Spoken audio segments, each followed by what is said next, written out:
আজকে 2025 সাল 1 জানুয়ারি। সকলকে জানাই হ্যাপি নিউ ইয়ার। আর আমরা বছরের প্রথম দিনে একটু ঘুরতে বের হয়েছি। তো অনেকগুলো জায়গায় মোটামুটি আজকে ঘুরেছি। তো কোন কোন জায়গা আজকে ঘুরতে গিয়েছিলাম ভিডিওটি শেষ পর্যন্ত দেখতে থাকুন, আশা করছি ভালো লাগবে। Hello everyone, welcome back my channel. আশা করি আপনারা সকলে ভালো আছেন, আমিও ভালো আছি। সকলকে জানাই মা ছেলে দুজনের তরফ থেকে হ্যাপি নিউ ইয়ার 2025 সাল। তো এখন 10:30 মতো বাজে। আজকে একটু পিকনিক করার আইডিয়া ছিল, সেটা ক্যান্সেল হওয়াতে ছেলের একটু মনটা খারাপ, তার জন্য ভাবলাম লালবাগের কিছু কিছু জায়গা আজকে ঘুরে আসি। প্রথমে যাচ্ছি নসিপুর রাজবাড়ি। এটা হচ্ছে নসিপুর রাজবাড়ি, কখনো আসা হয়নি, এই ফার্স্ট টাইম এলাম। তো ভেতরে গিয়ে দেখি মানে কি আছে আর কি। মানে সব রাজবাড়িগুলোই মোটামুটি একই ধরনের আমার মনে হয়, জিনিসপত্র বেশিরভাগই একই ধরনেরই থাকে। আর এখানে প্রথমে গিয়ে কিছু খাবো, মানে একটু খিদে পেয়েছে, সকালবেলায় এসেছি, সেরকম কিছু বাড়িতে খাওয়া হয়নি। আর বাইরে এরকম কাঠের জিনিসপত্র, যে কোনো রাজবাড়ির বাইরেই দেখা যায় এরকম কাঠের জিনিসপত্র। এই হচ্ছে নসিপুর রাজবাড়ি, অনেকটা হাজারদুয়ারির মতো সামনেটা। আমার ছেলে আবার বলছিল যে হাজারদুয়ারি চলে এলে নাকি। তো এটা হাজারদুয়ারি নয়, এটা হচ্ছে নসিপুর রাজবাড়ি।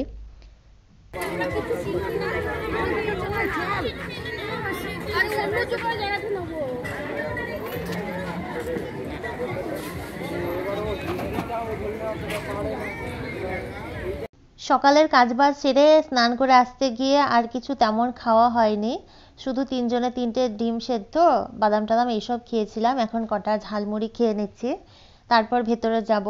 তারপর এখানে চায়ের দোকানে এলাম, প্রথমে এক কাপ চা আর বিস্কুট খেয়ে নিই, তারপরে যাব রাজবাড়ির ভেতর। এই দোকানে কিন্তু একটা বয়স্ক মহিলা এখানে ছিলেন, যিনি চা বানিয়ে আমাদেরকে দিচ্ছিলেন।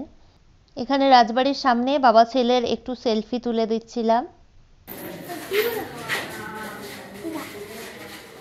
তারের কি গো এটা?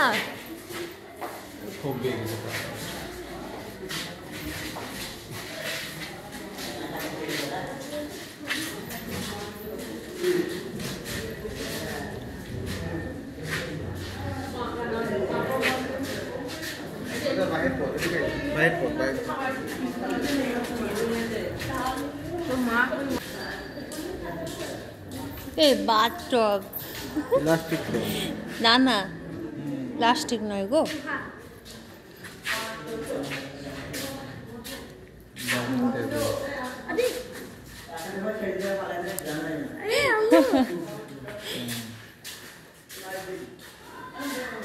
হিস্ট্রি অফ ওয়ার্ল্ড, ও সব কিছু এর মধ্যে রাখা। রেজিস্ট্রেশন নম্বর 112/33, লেখা সুন্দর ছিল অনেক আগে। তাই তো, দলের নাম ডিক্রি এভাবে ছাপানো হতো লেখা।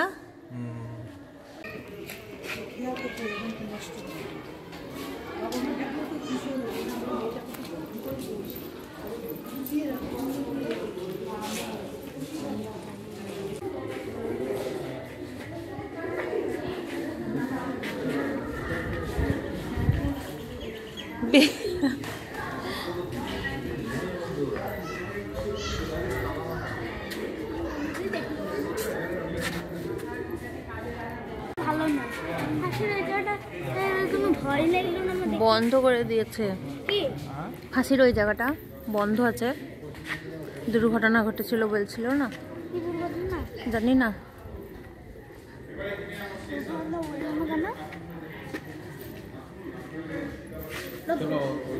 এখানে কি আছে?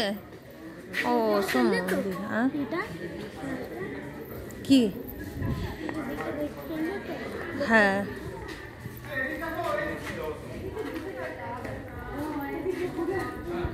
এসো, এদিকে যাওয়া হবে বলছে, এই দিক দিয়ে যায়।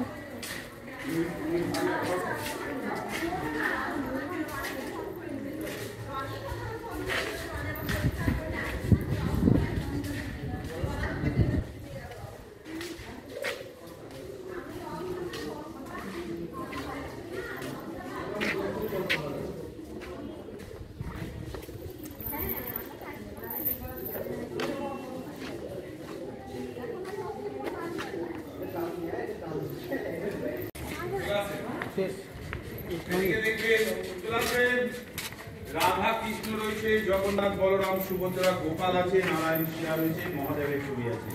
প্রত্যেক দিন নিত্য পুজো হয়, এখানে ঝুলন যাত্রার সময় সাজানো হয়। এবার আপনাদের জাগ্রত মায়ের মন্দিরটা দেখাবো, আমার ছবি এগিয়ে আছে। তুলে নেন, কালী মন্দিরটা সামনে তুলে নেন। এইখানে প্রথমে আবার সবাই মিলে মাকে প্রথমে ভক্তিভাবে প্রণাম করে নিই। এটাই হচ্ছে দেবী সিং এর মেন মন্দির। দেবী সিং এর ডাকাতকারী বলা হয়।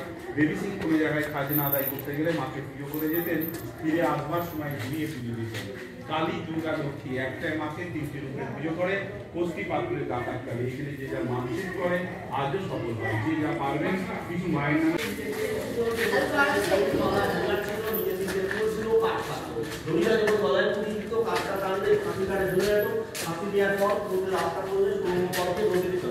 একটা অ্যাক্সিডেন্ট হওয়ার পর এটা প্রশাসন থেকে শুরু করে বন্ধ করে দেওয়া হয়েছে।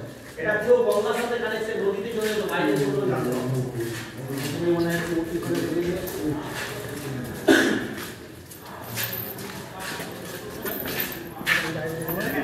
নামকরা বাইক হীরাবাই, নামকরা বিশ্বের সুন্দরী বাইক হীরাবাই 6 ফুট 2 ইঞ্চি লম্বা, 1 ঘন্টায় 5000 স্বর্ণ মুদ্রা দিবেন। এটা অরিজিনাল, এটা কম্পিউটার করে তৈরি করা হয়।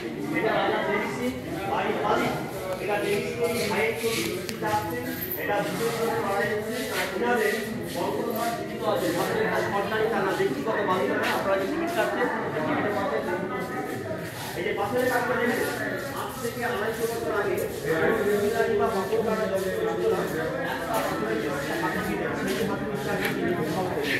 উপরে যে 8 ফুট গুরুত্বের পরে একটা সিঙ্গেল পাথর কেটে তৈরি, যে শিল্পী তৈরি করেছিল তাদের হাতের কবজি বুড়ামুখটা কেটে নিয়েছিল, তাদের পরবর্তী জায়গায় না তৈরি করতে পারেন।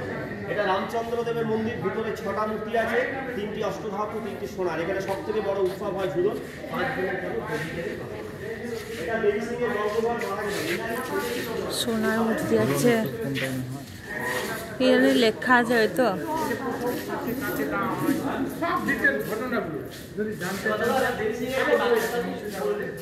একটা মুখ দেখা যাবে আর যাচ্ছে তো।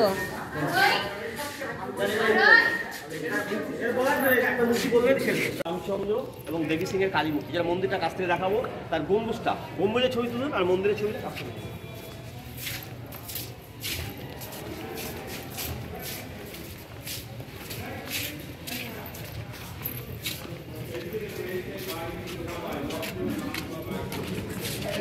সোজা দেখাবেন ওই যে একটা বড় ঘর ছিলেনকে, ওটা ছিল জেলখানা, দেখেন কারাগার। যে প্রজারা খাজনা না দিতে পারতো, ট্যাক্স না দিতে পারতো, এদের যে বিরুদ্ধে যারা যেত, তাদেরকে ওই ঘরে তাদেরকে ধরে এনে বন্দি করে রাখা হতো, বিচার হতো। বিচারে যখন শাস্তি হতো, কাঠের না লোহার?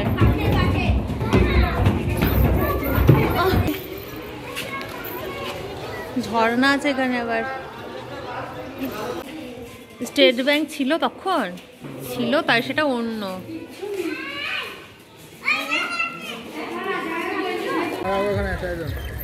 আজব ব্যাপার। দাঁড়াও ওখানে।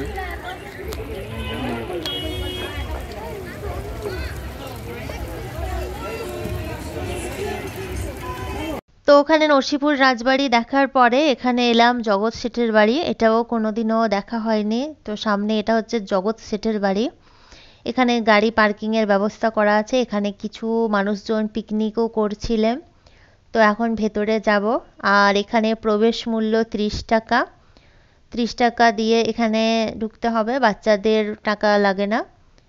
তো ভেতরে ঢুকে পড়লাম এখন। আর এই হচ্ছে জগৎ শেঠের বাড়ি। আর ভেতরে তো ক্যামেরা অ্যালাউ নেই, বাইরেটায় দেখাচ্ছি। ভেতরে একদমই ক্যামেরা করা যাবে না, সব জায়গায় লেখা আছে যে ভেতরে ক্যামেরা করা যাবে না। তো বাইরেটা দেখাচ্ছি।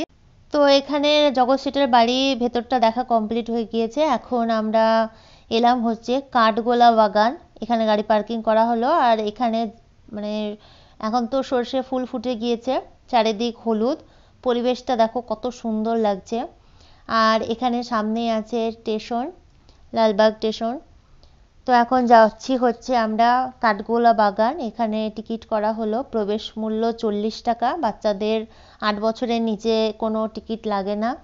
আর এখানে মানে গাছগুলো এমন ঘনভাবে লাগানো ছিল যে উপরের কোনো আলো নিচে এসে পৌঁছাচ্ছিল না। তো জায়গাটা একটু ঠান্ডা ঠান্ডা ছিল। এখন ভিতরে যাব।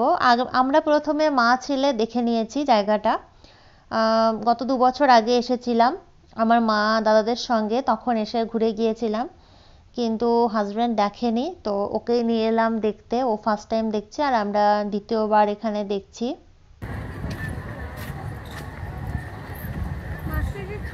হ্যাঁ, মুড়ি অনেকক্ষণ ছিলাম আমরা ওইখানটায়।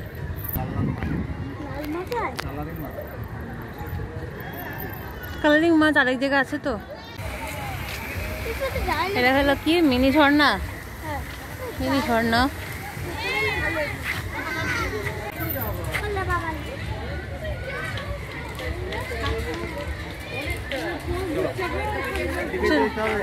হ্যাঁ, এই তো রাজহাঁস সব ঘুমাচ্ছে দুপুরবেলা। হ্যাঁ, পাখিগুলো সব ঘুম পেয়েছে।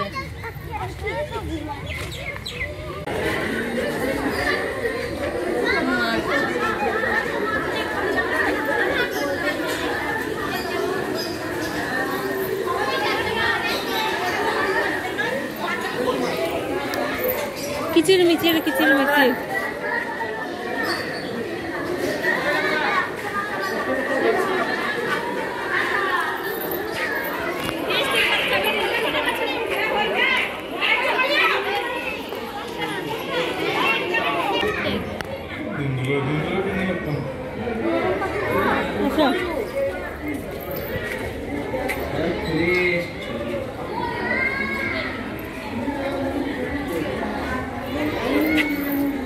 ময়ূর নাকি কিরকম?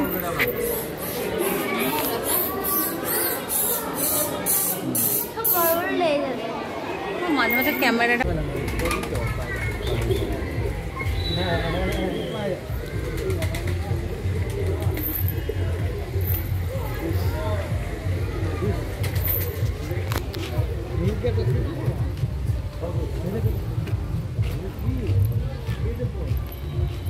খরগোশ।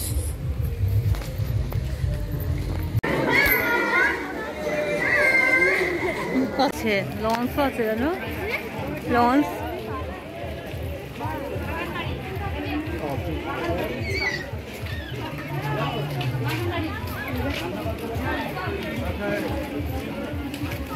খাবার জল আছে এখানে।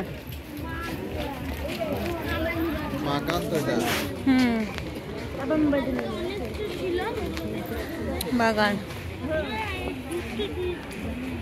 মোটা মোটা, প্রচুর মোটা মোটা গোলাপ ফুলগুলো।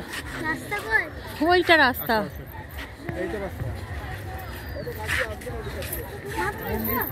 হ্যাঁ, মন্দির তো, তবে ভেতরটা বেশ দেখার মতো আছে। তাও নেমে গঙ্গায় চলে যায়। ও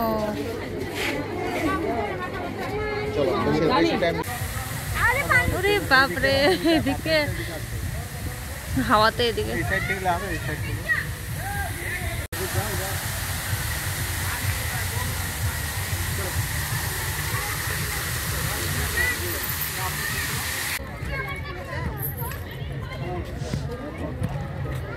কালারিং ডালিয়া না কি গো এগুলো? চন্দ্রমল্লিকা কালারিং। হ্যাঁ, লাল এগুলো কি একসঙ্গে বেশি ভালো লাগে। এগুলো একটা দুটো ভালো লাগবে না। একদম লাল। এইদিকে এইদিকে আছে।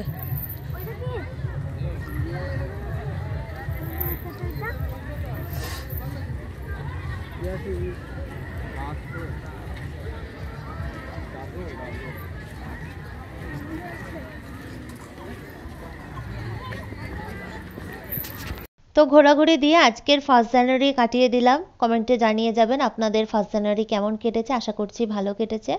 ভিডিওটি তাহলে আমি এখানেই শেষ করলাম।